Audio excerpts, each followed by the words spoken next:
morning, good afternoon, good evening. Sorry, tonight we are 30 minutes behind our usual schedule of 6 p.m. UK time, 8 p.m. Zimbabwean time. Nonetheless, thanks very much, Benjamin, for coming. Tonight's topic is the recent Benin coup. Some people are seeing the increasing number of coups and are looking at, or are rather asking the question, is Africa beginning to see military coup as the panacea to Africa's teething problem of bad governance? The other issue that must be considered here is in the historic context. Africa has the habit, the knack for taking the medicine that proves worse than the disease they're trying to cure. Is military coup yet another example of a medicine that is going to prove more deadly than the disease that they're trying to cure? Welcome to the program, Ben. I don't know what your take on that one is, and then we can listen to Professor Lumumba's take on that issue. Good day to you and good day to our viewers. Thank you for joining us. I believe, military coups, they have since taken, center stage. I mean, we are seeing them more often than before. We also include those failed attempts because we know, Guinea-Bissau just had a failed military coup attempt. We are seeing almost all change of governments that are coming through in Africa, particular. There has been a military coup in most of them, and I believe there's a serious now, a question that needs to be asked, and we need answers. Are we then saying that we have failed to uphold democracy, and now we are choosing, or we are opting for coups instead, to see any change in leadership or change in government? It's the times that we are living in, and I think it really needs that that answer to this whole problem that is happening in Africa. Well, let's listen to what Professor Lumumba's take is on this issue of the Benin coup. Coup d'etats are now becoming the way of solving problems, particularly in what sometimes is referred to as Francophone Africa. The answer is simple. Many of these countries in the so-called Francophone Africa are controlled from Paris. People can pretty much predict what is going to happen. People are getting tired, they are getting poorer, their leaders are getting richer. And the people in the military are now seeing themselves as the saviors because the ballot has failed. And that is the context in which what happened in Benin happened.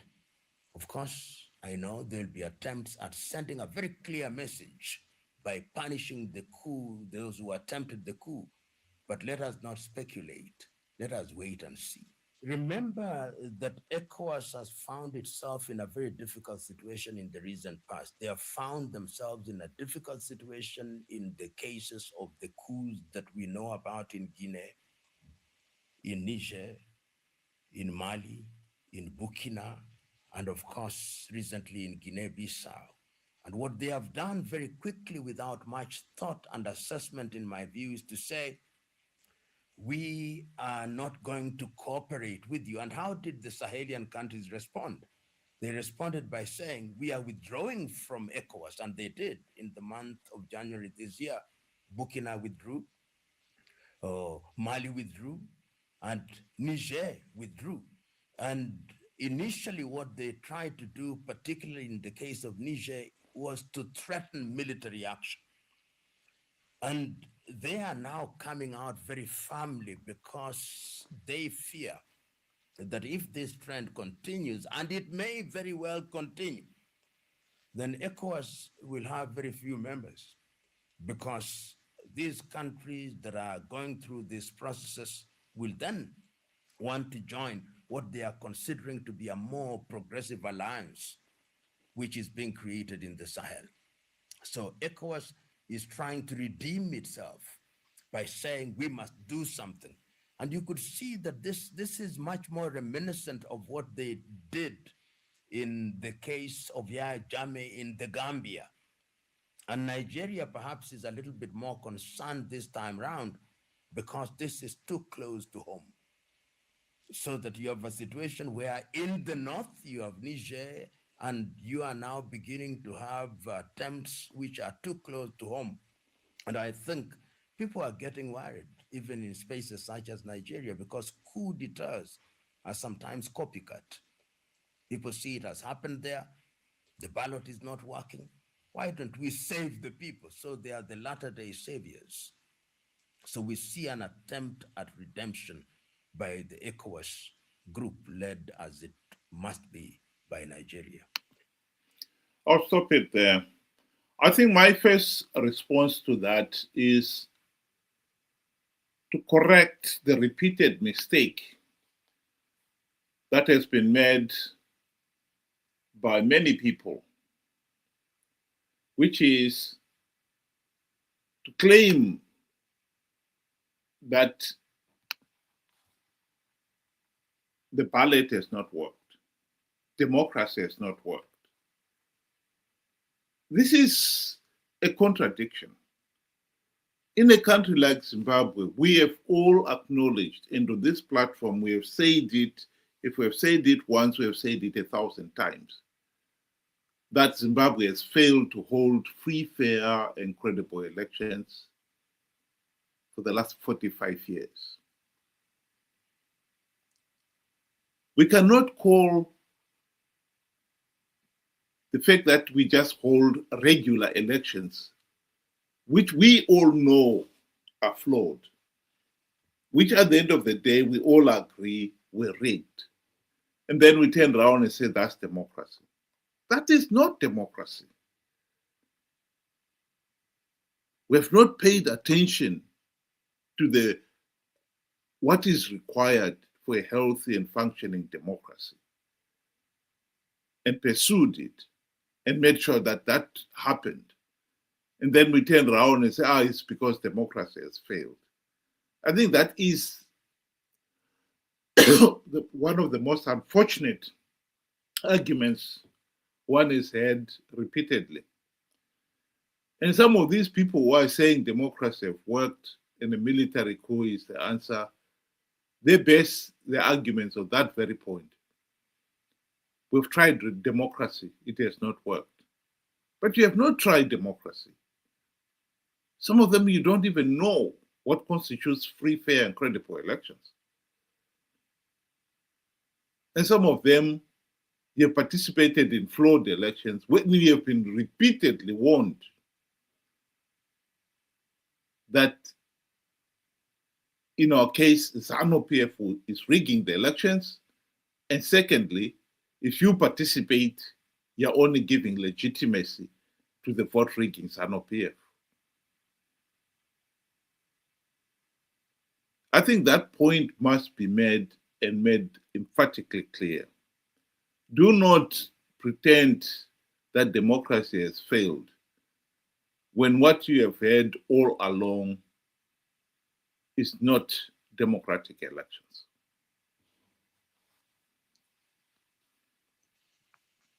You took the words right out of my mouth.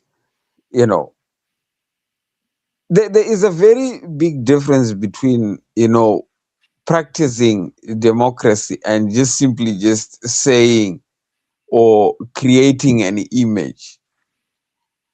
I mean, I'll give you two contrasts. The elections that we saw that were held in South Africa and the elections that were held in Zimbabwe, or let's say Tanzania, or Mozambique. The South African election, as things were happening, even the command center itself, you could, you didn't have to be in there to see that everybody was making sense of what was, what was happening around them and around their country. And at the end of the day, everybody knew and totaled what the results were and what was presented. It made sense. And everybody was happy. And, of course, there was no, outright winner, and they had to go into coalitions. That is fine. That is part of the constitution.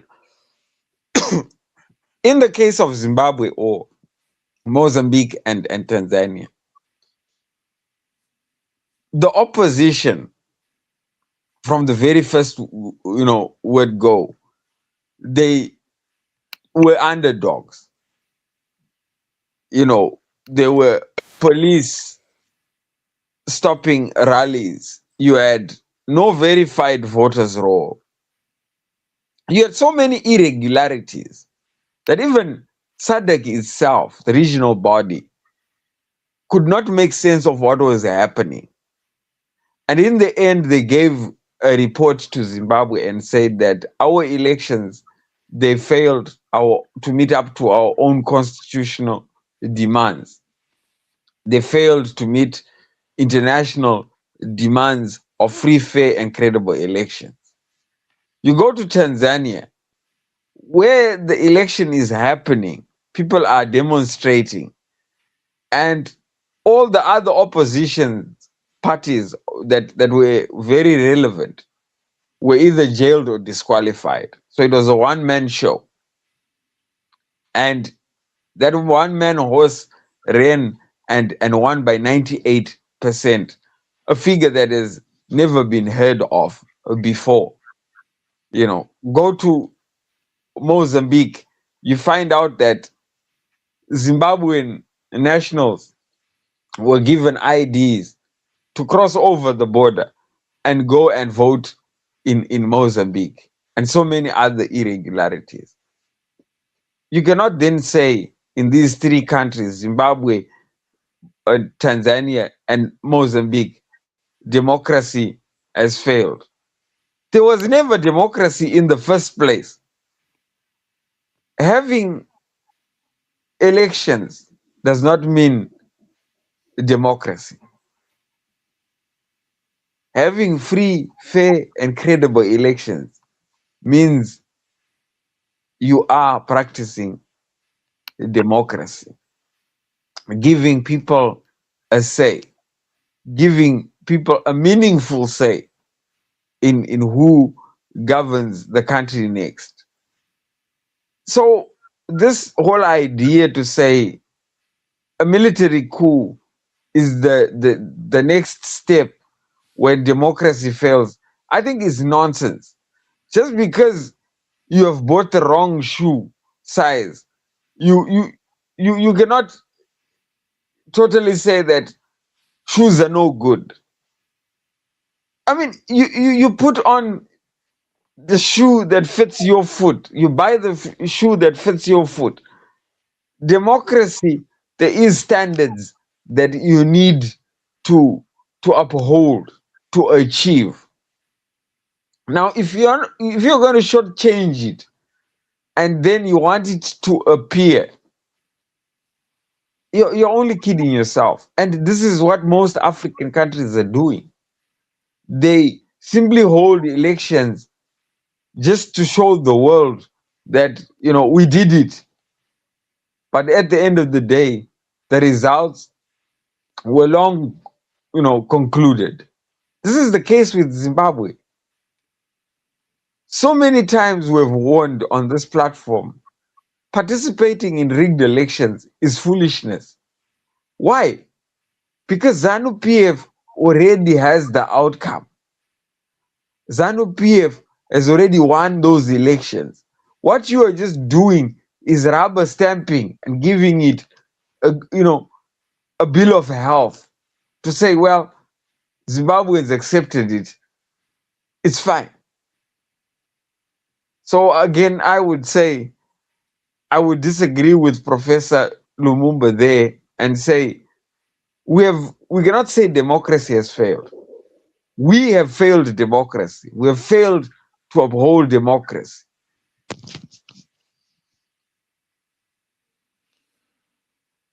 Well, one of the reasons why coup have appealed to some people here in Africa is that they've seen what happened in Burkina Faso, particularly, where the young Ibrahim Traore has really changed that country and changed it for the better. And they believe that could happen in our country too. It is tempting. But a country like Zimbabwe, we cannot deny that we don't know about military coups. 2017, we had a military coup.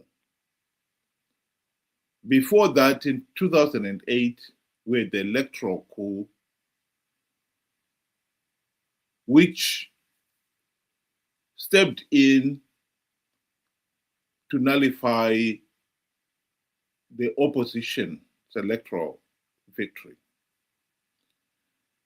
And the gentleman, VP Chiwenga, was involved. And he was again involved in the military coup of 2017. And in our case, we have to admit that the 2017 military coup succeeded in removing one dictator only to replace him with another dictator. Recently, there's been a lot of passion, a lot of heat, a noise generated by war veteran Blessed Runesu Geza bombshell.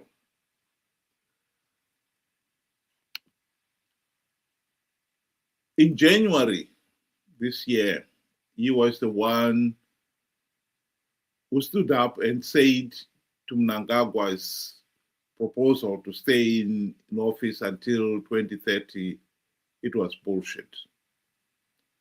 And people rallied around him. He claimed that he had the military behind him, and those people who supported him cheered.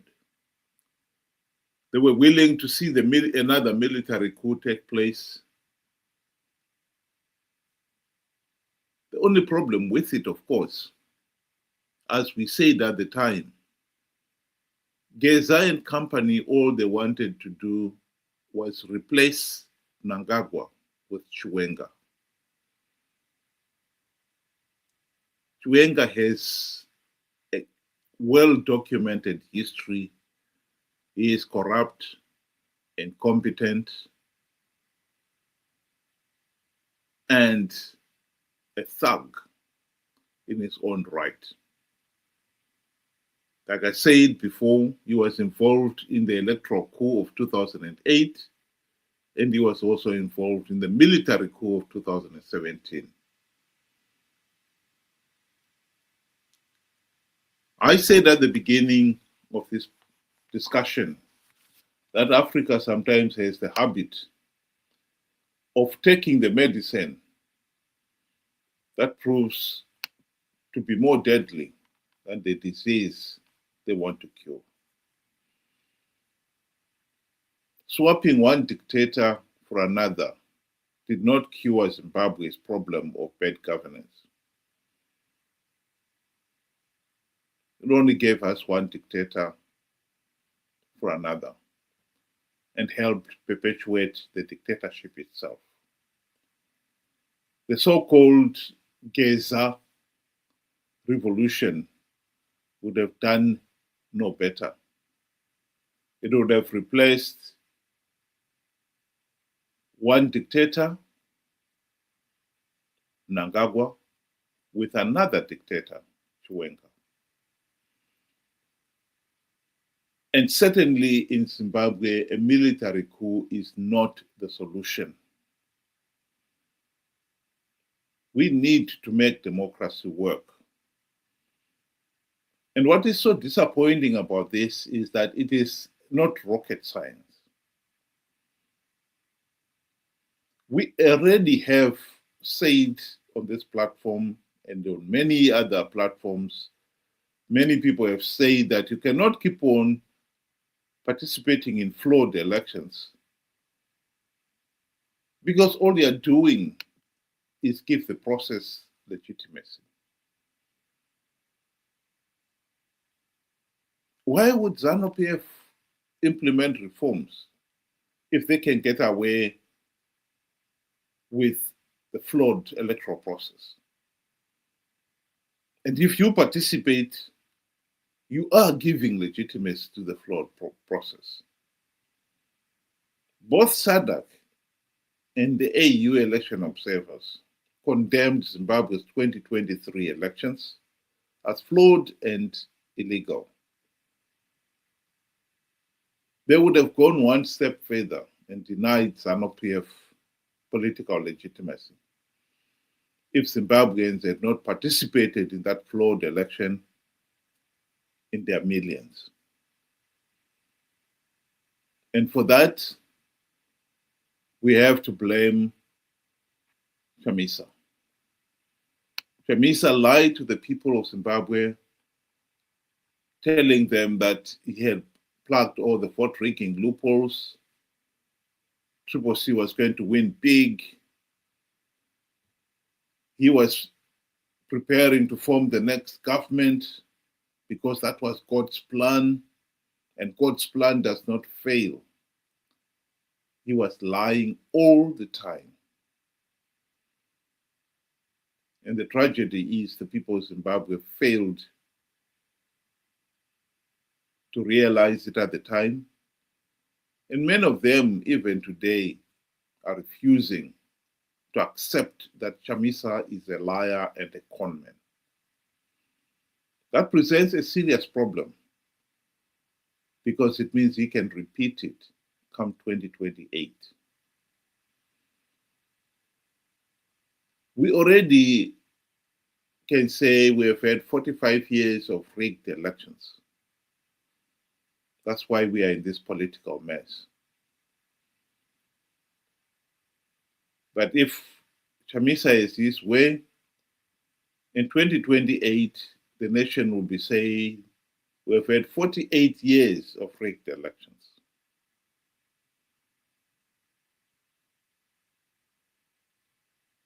That may be the excuse some people would want to use to push this agenda of a military coup as a solution. I would like to repeat, we don't need a military coup. We just need to make sure that our democratic system works. Thank you very much, those who were able to join us this evening, and I hope you'll be able to do it again tomorrow. Have a good night.